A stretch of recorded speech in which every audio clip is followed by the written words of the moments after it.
Assalamu alaikum, my dear students and friends. This is me, Saqib Iqbal. Welcome on my YouTube channel Iqbal Biology. आज हम एक नया chapter start करेंगे class 9 biology से, और इस चैप्टर का नाम है बायो एनर्जेटिक। चैप्टर नंबर 7 है।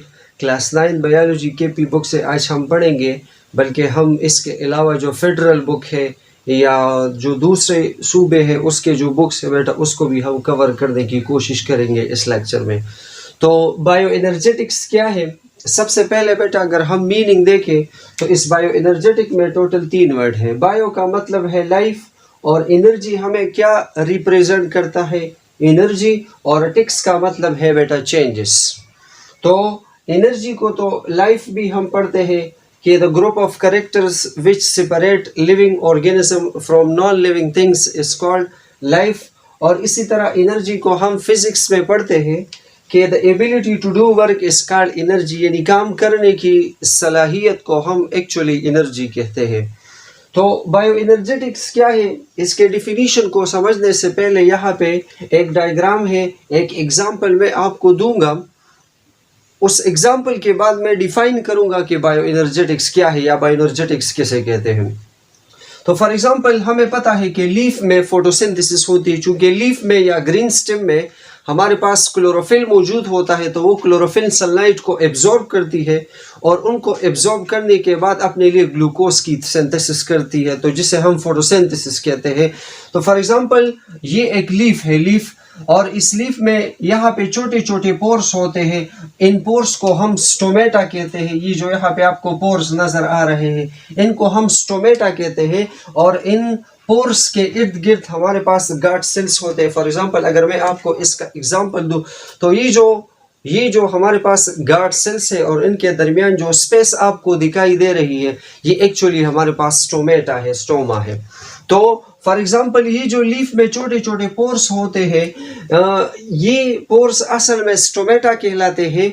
और इस स्टोमेटा की वजह से हमें पता है कि इस एयर में तकरीबन 0.04% कार्बन डाइऑक्साइड मौजूद होता है। जो टेरेस्ट्रियल प्लांट है, यानी इस ज़मीन पे जो प्लांट उगते हैं, ये इसी कार्बन डाइऑक्साइड को यूज़ करती है। तो इस एक्सटर्नल एनवायरनमेंट से ये लीफ कार्बन डाइऑक्साइड इस स्टोमेटा की मदद से लेता है। तो इस लीफ के अंदर जो कार्बन डाइऑक्साइड अब आया है, ये इसी एक्सटर्नल एनवायरनमेंट से स्टोमेटा की मदद से आया है। और ये वाटर कहाँ से आया? जो फॉर एग्जांपल हम प्लांट को वाटर देते हैं तो रूट से, फिर स्टेम, और फिर लीफ से। रूट में, स्टेम में, लीफ में जाइलम सेल्स होते हैं, जाइलम वेसल्स होते हैं, जाइलम टिश्यूज होते हैं। उस जाइलम टिश्यूज की मदद से ये वाटर लीफ तक पहुंचती है। तो शाबाश, कार्बन डाइऑक्साइड कहाँ से आया? एक्सटर्नल एनवायरनमेंट से, इसी स्टोमेटा की मदद से आया। ये वाटर रूट से आया, जाइलम की मदद से। और सनलाइट कहाँ से आया? जो सन होता है उससे लाइट आता है।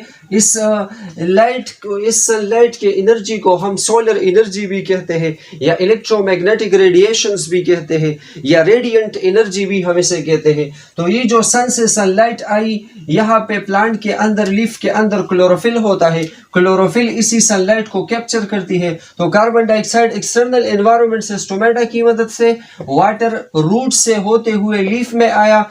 इस प्लांट में पहले से क्लोरोफिल मौजूद था, क्लोरोफिल ने सनलाइट को एब्जॉर्ब किया। तो इन 4 चीजों की प्रेजेंस में प्लांट अपने लिए बना लेता है ग्लूकोज, यानी C6H12O6। और इसके अलावा प्लांट बना लेता है क्या? शाबाश, प्लांट बना लेता है ऑक्सीजन को, और इसके साथ साथ वाटर भी यहाँ पे बनता है। तो लीफ में स्टोमेटा होते हैं। स्टोमेटा की मदद से क्या लिया था प्लांट ने? कार्बन डाइऑक्साइड लिया था। अब लीफ कहता है कि एक्सटर्नल एनवायरनमेंट को कि आपने मुझे चूंकि कार्बन डाइऑक्साइड दिया, तो मैं भी आपको गिफ्ट में ऑक्सीजन देता हूं। तो जो हम ऑक्सीजन इस्तेमाल करते हैं, यहाँ पे कुछ ऑक्सीजन रेस्पिरेशन में इस्तेमाल होती है, और जो ऑक्सीजन इस्तेमाल नहीं होती वो ऑक्सीजन इसी स्टोमेटा की मदद से दोबारा एक्सटर्नल एनवायरनमेंट में आता है। तो यहाँ पे ये जो ग्लूकोज बना, ये ग्लूकोज असल में केमिकल है, और डेफिनेटली इसमें केमिकल एनर्जी होगी। तो अब हम आते हैं डेफिनेशन की तरफ कि यहाँ से सन से जो सनलाइट आई, तो यहाँ पे सन में कौन सी एनर्जी? सोलर एनर्जी थी। तो प्लांट ने इसी सोलर एनर्जी को कैप्चर किया, और जैसे ही इन्होंने कैप्चर किया तो इन्होंने अपने लिए केमिकल बनाया, और इस केमिकल यानी ग्लूकोज C6H12O6 में इसमें कौन सी एनर्जी है? केमिकल एनर्जी है। तो प्लांट ने सोलर एनर्जी को कन्वर्ट किया किस चीज में? केमिकल एनर्जी में। तो प्लांट के बॉडी के अंदर सोलर एनर्जी कन्वर्ट हुई केमिकल एनर्जी में। This is actually called the bio energetic. यानी बायो एनर्जेटिक क्या है कि जब बॉडी के अंदर एनर्जी एक फॉर्म से दूसरे फॉर्म में कन्वर्ट होती है, तो इसको हम क्या कहते हैं? Bio energetic. तो चलो अब डिफिनीशन पढ़ते हैं कि क्या है कि द प्रोसेस, ये वो प्रोसेस है, energy is transfer from one form into another form with in the biological system, यानी ऑर्गेनिज्म के अंदर।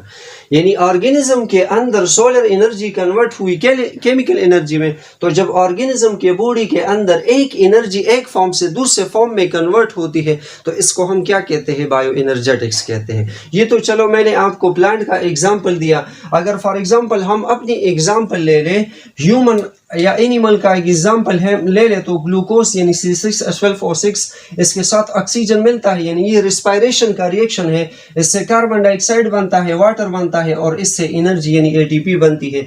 तो मैंने पहले यहाँ पर आपको बताया कि ग्लूकोज में केमिकल एनर्जी है, तो यहाँ पे केमिकल एनर्जी है। और जो हम ATP मुख्तलिफ एक्टिविटी में इस्तेमाल करते हैं, तो ये जो हम फॉर एग्जाम्पल मूवमेंट कर रहे हैं, मूवमेंट में हम ATP इस्तेमाल करते हैं, तो मूवमेंट में जो एनर्जी इस्तेमाल होती है उसको हम मैकेनिकल एनर्जी कहते हैं। तो अब मेरे बॉडी के अंदर ग्लूकोज पहले से मौजूद था, इसमें केमिकल एनर्जी थी, अब मैंने उसी एनर्जी को केमिकल एनर्जी मैकेनिकल एनर्जी में कन्वर्ट किया। तो जब मेरी बॉडी के अंदर यानी ऑर्गेनिज्म के अंदर एनर्जी एक फॉर्म से दूसरे फॉर्म में कन्वर्ट होती है, तो इसको हम क्या कहते हैं? बायो एनर्जेटिक्स कहते हैं। यानी मेरे बॉडी के अंदर एनर्जी क्या हुआ? चेंज हुआ from one form into another form, तो इसको हम क्या कहते हैं? यानी सिंपल अगर हम देखें, ऑर्गेनिज्म के बॉडी के अंदर जब एनर्जी एक फॉर्म से दूसरे फॉर्म में कन्वर्ट होती है, तो इसको हम क्या कहते हैं? यानी the energy transformation process with in organism is called bio energetics, हम इसे कहते हैं। अच्छा, हम ये लोअर क्लासेस से सुनते आ रहे हैं कि all organism need energy to keep them alive, अपने आप को जिंदा रखने के लिए, या अपने बॉडी में जो मुख्तलिफ किस्म के फंक्शंस होते हैं उसको मेंटेन करने के लिए हर ऑर्गेनिज्म को एनर्जी की ज़रूरत होती है। तो शाबाश। ये जो सनलाइट होती है, sunlight is the ultimate source of energy. हमें पता है कि सनलाइट एक अल्टीमेट सोर्स है किस चीज़ का? एनर्जी का। और इसके अलावा जितने भी फॉर एग्जांपल ऑर्गेनिज्म है, तो सब के सब ऑर्गेनिज्म इस सनलाइट पे डिपेंड करते हैं। कुछ डायरेक्टली डिपेंड करते हैं, फॉर एग्जाम्पल ऑटोट्रॉफ्स जो प्लांट है, जो अपने लिए खुद खुराक तैयार कर सकते हैं, जो फोटोसिंथेटिक ऑर्गेनिज्म है। और कुछ ऑर्गेनिज्म सनलाइट पे डिपेंड करते हैं, लेकिन वो इनडायरेक्टली डिपेंड करते हैं। तो सनलाइट पे हर एक ऑर्गेनिज्म डिपेंड करता है, चाहे वो डायरेक्टली हो या इनडायरेक्टली हो।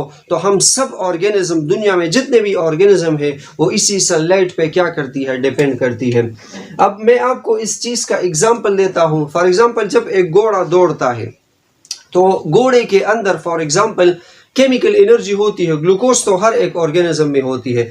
तो जो ग्लूकोज घोड़े के अंदर होती है, जब वो दौड़ता है, तो मैंने आपको बताया जब मूवमेंट में हम मैकेनिकल एनर्जी यूज करते हैं, तो ग्लूकोज उस घोड़े के अंदर था। जैसे ही उसने दौड़ लगाई, तो उस घोड़े के बॉडी में अंदर केमिकल एनर्जी यानी ग्लूकोज कन्वर्ट हुआ इनटू मैकेनिकल एनर्जी। तो दोबारा यहाँ पर अगर हम देखें, तो बॉडी के अंदर एनर्जी एक फॉर्म से दूसरे फॉर्म में कन्वर्ट होती है। तो this is actually known as the bio energetic. अच्छा, अगर मैं यहाँ पे आप लोगों से एक क्वेश्चन करूँ कि जिस तरह फॉर एग्जांपल हमने अपने घरों के ऊपर वो सोलर सिस्टम लगाए हैं, तो इस सोलर सिस्टम का काम क्या है? सन से सनलाइट को एब्जॉर्ब करती है और हमें इलेक्ट्रिकल एनर्जी देती है। तो क्या ये सोलर भी क्या करती है बेटा? इस सनलाइट से एनर्जी को कैप्चर करती है, सोलर एनर्जी को कैप्चर करती है, यानी एक एनर्जी सोलर एनर्जी को कैप्चर करती है और फिर उसको कन्वर्ट करती है इनटू इलेक्ट्रिकल एनर्जी में। तो अब ये भी एनर्जी को एक फॉर्म से दूसरे फॉर्म में कन्वर्ट कर रहा है। तो क्या इसको मैं बायो एनर्जेटिक कह सकता हूँ?